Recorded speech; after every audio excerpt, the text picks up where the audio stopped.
Hello and welcome to another video review. This is Freedom Force vs. the Third Reich for PC. This review is coming to you courtesy of Jews Finn. He sent me this, so thank you, it is greatly appreciated. This is a superhero tactics game and the sequel to Freedom Force. It was developed by Irrational Games and originally published in March of 2005.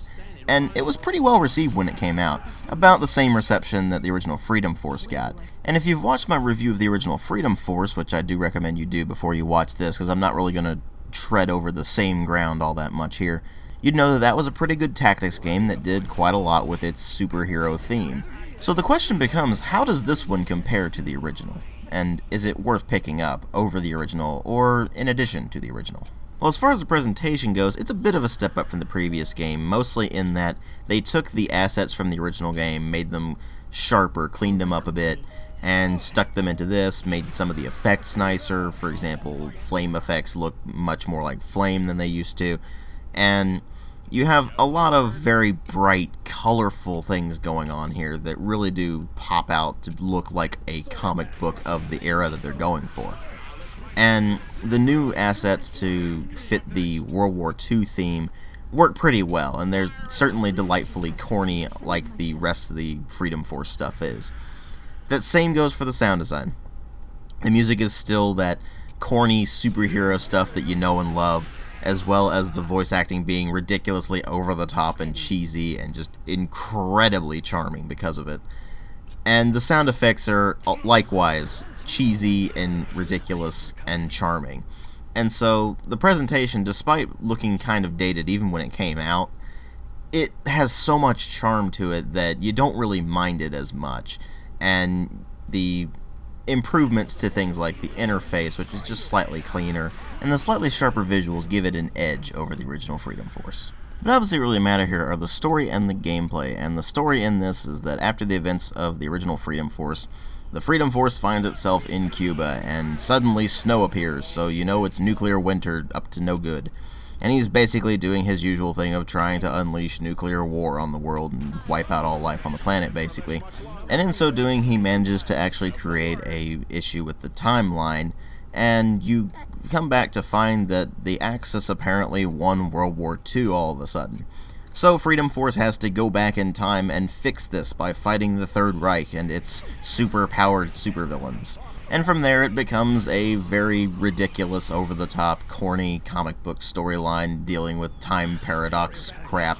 Suffice to say, the story doesn't really do all that much for this game. In fact, it ends up just being kind of confusing and at times outright annoying, because you're dealing with both the Silver Age heroes that you know from the previous game, as well as the heroes that you run into in the past, which are the Golden Age heroes. And these new characters are a welcome addition to the game. They all fit in pretty well, have their own personalities, and some of them are actually pretty good.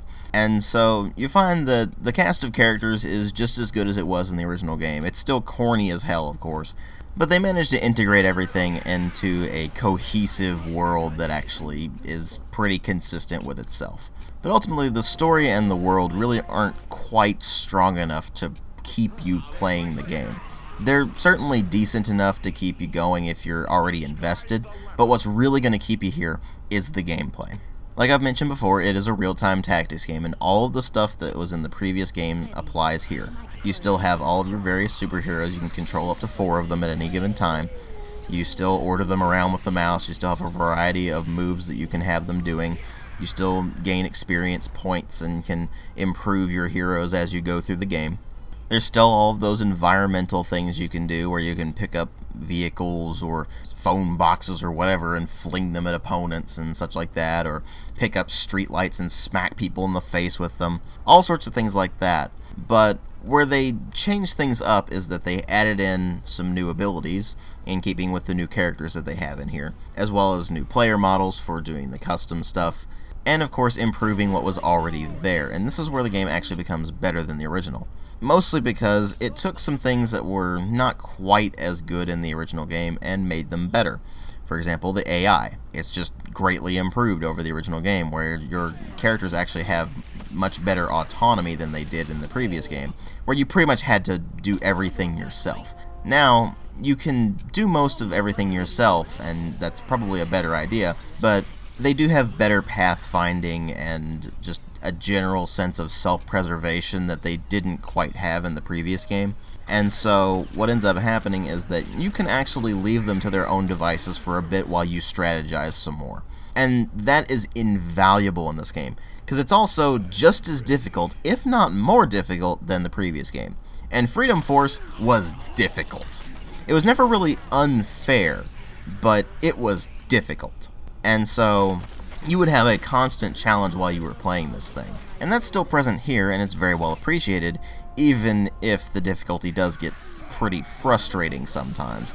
Certain levels in particular might have you wailing and gnashing your teeth, but other than that, it's mostly manageable as long as you keep a cool head and keep your tactical mind going. And so if you're into tactics games, and if you in particular like the original Freedom Force, you'll probably find pretty much everything to like about this game. After all, it does take pretty much everything from the original Freedom Force, improves upon it, and adds its own spin on things with the whole Third Reich thing. Unfortunately, the Third Reich bit is really more of a gimmick than anything else, but it's certainly a decent enough villain to fight. I mean, who doesn't like fighting Nazis, right?